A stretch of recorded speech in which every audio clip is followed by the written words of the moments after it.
ಗಡಿಯಾರ 6 ಗಂಟೆ ತೋರಿಸುತ್ತಿತ್ತು. ರಾಜಶೇಖರ್ ಮಗಳು ಅಂಜಲಿ ಮತ್ತು ಶೀಲಾಳೊಂದಿಗೆ ಒಳ್ಳೆಯ ಸಮಯ ಕಳೆದರು. ನಾನಿನ್ನು ಹೊರಡ್ತೀನಮ್ಮ ಎಂದರು. ಸ್ವಲ್ಪ ನಿಲ್ಲಿ ಅಪ್ಪಾಜಿ, ಟೀ ಮಾಡ್ತೀನಿ ಎಂದು ಒಳಗೆ ಹೋದಳು ಅಂಜಲಿ.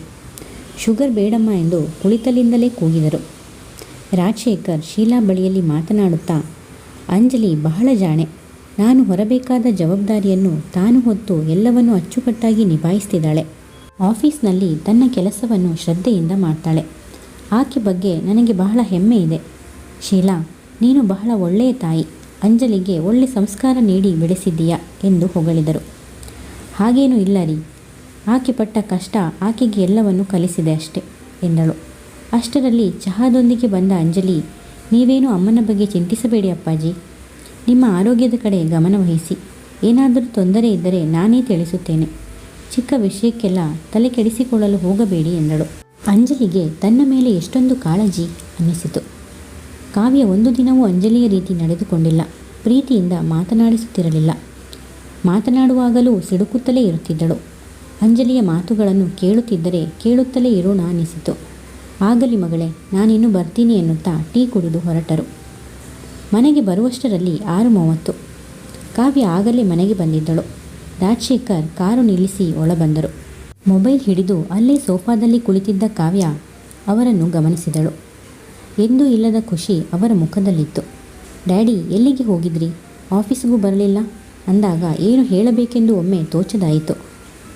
ಅದು ನನ್ನ ಸ್ನೇಹಿತ ಶಂಕರಮೂರ್ತಿ ಇದ್ದಾನಲ್ಲ, ಆತನಿಗೆ ಹುಷಾರಿಲ್ಲ, ಆದ್ದರಿಂದ ನೋಡಿಕೊಂಡು ಬರಲು ಹೋಗಿದ್ದೆ ಎಂದರು. ಆದರೆ ಅವರ ಮುಖದಲ್ಲಿದ್ದ ಸಂತಸ ಬೇರೆ ಏನನ್ನೋ ಹೇಳುತ್ತಿತ್ತು. ಓ ಹೌದಾ ಎಂದು ಅಲ್ಲಿಗೆ ಸುಮ್ಮನಾದಳು. ಹಿಂದಿನ ದಿನ ರಜೆ ತೆಗೆದುಕೊಂಡಿದ್ದರಿಂದ ಅಂಜಲಿಯ ಮನಸ್ಸು ಹಗುರಾಗಿತ್ತು. ಕಾವ್ಯ 2 ಮಾತು ಬೈದರೂ ಹೋಗಲಿ ಬಿಡು, ನನ್ನ ಅಕ್ಕ ತಾನೇ ಎಂದು ಅದನ್ನು ಅಲ್ಲಿಗೆ ಬಿಟ್ಟಿದ್ದಳು. ಅಂಜಲಿಗೆ ಕಾವ್ಯಳನ್ನು ಕಂಡರೆ ಬಹಳ ಇಷ್ಟ. ಒಡಹುಟ್ಟಿದವರು ಯಾರೂ ಇಲ್ಲದೆ ಒಂಟಿಯಾಗಿ ಬೆಳೆದಿದ್ದಳು. ಆಗ ಕಾವ್ಯ ತನ್ನ ಅಕ್ಕ ಎಂದು ತಿಳಿದು ಬಹಳ ಸಂತೋಷವಾಗಿತ್ತು. ಆದರೆ ಅವಳ ಮೇಲಿರುವ ಪ್ರೀತಿಯನ್ನು ತೋರಿಸಲಾಗಲಿ, ಅವಳ ಜೊತೆ ಇರುವ ಅವಕಾಶವಾಗಲಿ ಆಕೆಗೆ ಸಿಗಲಿಲ್ಲ. ಕೊನೆಗೆ ತನ್ನ ಬಾಸ್ ಆಗಿ ಒಂದೇ ಆಫೀಸ್ನಲ್ಲಿ ಇರುವ ಅವಕಾಶವಾದರೂ ಸಿಕ್ಕಿತಲ್ಲ ಎಂದು ಅದರಲ್ಲಿ ಖುಷಿಪಟ್ಟಿದ್ದಳು. ಪ್ರತಿದಿನ ಕಾವ್ಯ ಬರುವಾಗ ಬೆರಗು ಗಣ್ಣಿನಿಂದ ಆಕೆಯನ್ನೇ ನೋಡುತ್ತಿದ್ದಳು. ಆದರೆ ಕಾವ್ಯ ಇದಕ್ಕೆ ತದ್ವಿರುದ್ಧ. ಆಕೆಗೆ ಅಂಜಲಿ ಎಂದರೆ ಆಗುತ್ತಲೇ ಇರಲಿಲ್ಲ. ಕೆಲಸದ ವಿಚಾರಕ್ಕಾಗಿಯೂ ಆಕೆಯೊಂದಿಗೆ ಮಾತನಾಡಲು ಇಷ್ಟಪಡುತ್ತಿರಲಿಲ್ಲ. ಮರುದಿನ ಅಂಜಲಿ ಎಂದಿನಂತೆ ತಯಾರಾಗಿ ಆಫೀಸಿಗೆ ಹೋಗಲು ಬಸ್ಸಿಗಾಗಿ ಕಾಯತೊಡಗಿದಳು. 9 ಗಂಟೆಗೆ ಬರಬೇಕಿದ್ದ ಬಸ್ಸು 9:15 ಆದರೂ ಬರಲಿಲ್ಲ. ಅಷ್ಟರಲ್ಲಿ ಅದೇ ದಾರಿಯಲ್ಲಿ ಬರುತ್ತಿದ್ದ ಕಾವ್ಯ ಆಕೆಯ ಮುಂದೆಯೇ ಪಾಸಾದಳು. ಅಂಜಲಿ ಕಾವ್ಯಳನ್ನು ನೋಡಿದಳು. ಆದರೆ ಕಾವ್ಯ ಆಕೆಯನ್ನು ಕ್ಯಾರಿ ಮಾಡದೆ ಹೊರಟು ಹೋದಳು. ಸ್ವಲ್ಪ ಹೊತ್ತಿನಲ್ಲಿಯೇ ಆದಿತ್ಯ ಅದೇ ದಾರಿಯಲ್ಲಿ ಬೈಕಲ್ಲಿ ಬಂದವನು ಅಂಜಲಿಯನ್ನು ನೋಡಿ ನಿಲ್ಲಿಸಿದನು. ಏನು ಮೇಡಮ್, ಬಸ್ ಬರಲಿಲ್ಲವೇ? ಇಲ್ಲ ಸರ್, ಇಷ್ಟೊತ್ತಿಗೆ ಬರಬೇಕಿತ್ತು, ಅದನ್ನೇ ಕಾಯುತ್ತಿದ್ದೇನೆ ಎಂದಳು. ಬನ್ನಿ ಮೇಡಮ್, ನಾನೇ ಡ್ರಾಪ್ ಮಾಡ್ತೀನಿ ಎಂದನು. ಬೇಡ ಸರ್, ನಿಮಗೆ ಯಾಕೆ ತೊಂದರೆ? ತೊಂದರೆನಾ? ನಾನು ನಿಮಗಾಗಿ ಬೇರೆ ಎಲ್ಲೋ ಹೋದರೆ ತೊಂದರೆ. ಆದರೆ ನಾನು ಕೂಡ ಆಫೀಸಿಗೆ ಹೋಗ್ತಿದ್ದೀನಲ್ಲ. ಬಸ್ ಇಷ್ಟೊತ್ತಿಗೆ ಬರಬೇಕಾಗಿತ್ತು ಅಂತ ಹೇಳಿದ್ರಿ. ಬಂದಿಲ್ಲ ಅಂದರೆ ಮೋಸ್ಟ್ಲಿ ಇನ್ನೂ ತಡವಾಗಬಹುದು. 10 ಗಂಟೆ ಒಳಗೆ ಆಫೀಸ್ನಲ್ಲಿ ಇರಬೇಕು ಗೊತ್ತಲ್ವಾ? ಆಮೇಲೆ ನೀವು ಅಳೋದು, ನಾನು ಸಮಾಧಾನ ಮಾಡೋದು ಅದೆಲ್ಲ ಯಾಕೆ? ಸುಮ್ಮನೆ ಹತ್ತಿ ಎಂದನು. ಅಂಜಲಿಗೂ ಮತ್ತೆ ವಿನಾಕಾರಣ ಕಾವ್ಯಳ ಕೈಯಲ್ಲಿ ಬೈಸಿಕೊಳ್ಳಲು ಇಷ್ಟವಿರಲಿಲ್ಲ. ಥ್ಯಾಂಕ್ಸ್ ಎನ್ನುತ್ತಾ ಆದಿತ್ಯನ ಬೈಕ್ ಏರಿದಳು. ಅದು ಅಂಜಲಿಯ ಮೊದಲ ಬೈಕ್ ಪ್ರಯಾಣ. ಅಂಜಲಿ ಬೈಕ್ ಏರಿ ಬೈಕ್ ಹಿಂದಿನ ರಾಡನ್ನು ಗಟ್ಟಿಯಾಗಿ ಹಿಡಿದು ಒಂದು ಬದಿಯಲ್ಲಿ ಕಾಲಿಟ್ಟು ಕುಳಿತಳು. ಆಕೆ ಕುಳಿತುಕೊಳ್ಳಲು ಕಷ್ಟಪಡುತ್ತಿದ್ದುದನ್ನು ಗಮನಿಸಿದ ಆದಿತ್ಯ ಮಧ್ಯದಲ್ಲಿ ತನ್ನ ಬ್ಯಾಗ್ ಇಟ್ಟು, ಈಗ ಆರಾಮವಾಗಿ ಕುಳಿತುಕೊಳ್ಳಿ ಎಂದನು. ತನ್ನ ಈ ನಡವಳಿಕೆಯಿಂದ ಆದಿತ್ಯನಿಗೆ ಬೇಜಾರಾಯಿತೇನೋ ಅಂದುಕೊಂಡಳು. ಇಬ್ಬರು ಆಫೀಸಿಗೆ ತಲುಪಿದರು. ಅಂಜಲಿ ಆದಿತ್ಯನ ಬೈಕ್ ಇಳಿಯುತ್ತಿರುವುದನ್ನು ಕಾವ್ಯ ತನ್ನ ಚೇಂಬರಿನ ಬದಿಯ ಗ್ಲಾಸ್ನಿಂದ ನೋಡಿದಳು. ಅದನ್ನು ನೋಡಿ ಅಂಜಲಿಯ ಮೇಲೆ ಕೋಪ ಉಕ್ಕಿ ಬಂತು. ಈ ಆದಿತ್ಯ ಯಾಕೆ ಇವಳಿಗೆ ಡ್ರಾಪ್ ಕೊಡ್ತಿದ್ದಾನೆ? ಈಕೆ ಆದಿತ್ಯನನ್ನು ಬುಟ್ಟಿಗೆ ಹಾಕಿಕೊಳ್ತಿದ್ದಾಳಾ ಎಂಬ ಪ್ರಶ್ನೆ ಆಕೆಯಲ್ಲಿ ಮೂಡಿತು. ಕಾವ್ಯ ಆದಿತ್ಯನೊಂದಿಗೆ ಅಂತರ ಕಾಯ್ದುಕೊಂಡಿದ್ದರೂ ಬೇರೆ ಹುಡುಗಿಯರು ಆತನೊಂದಿಗೆ ಇರುವುದನ್ನು ಆಕೆ ಸಹಿಸುತ್ತಿರಲಿಲ್ಲ. ಅಂಜಲಿ ಒಳಬಂದು ತನ್ನ ಕೆಲಸಕ್ಕೆ ತೆರಳಿದಳು.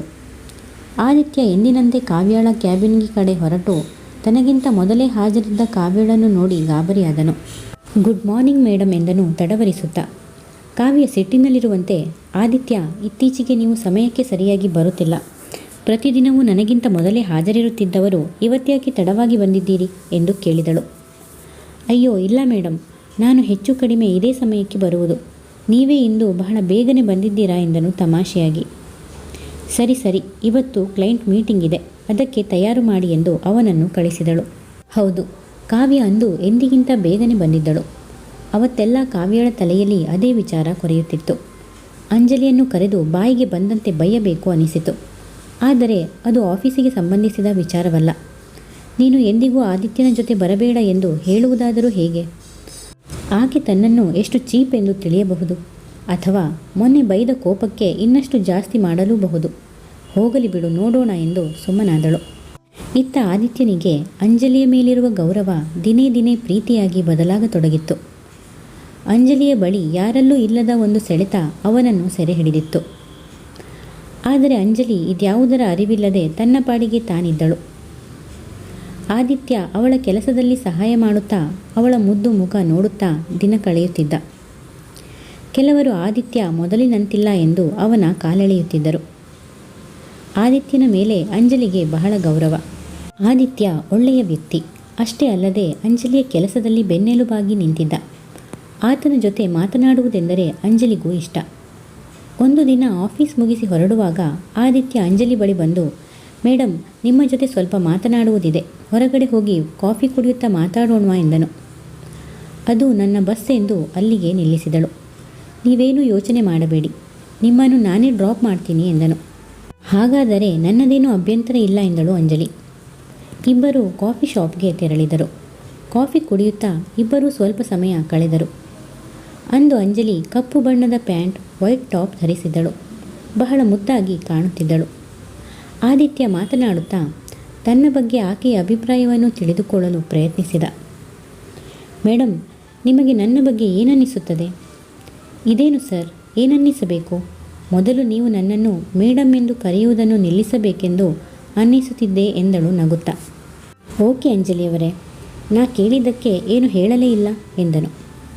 ನಿಮ್ಮ ಬಗ್ಗೆ ಹೇಳೋಕ್ಕೆ ನಾನು ಸಣ್ಣವಳು ಸರ್. ನೀವು ಬಹಳ ಒಳ್ಳೆಯ ವ್ಯಕ್ತಿ, ತುಂಬ ಚೆನ್ನಾಗಿ ಮಾತಾಡ್ತೀರಾ.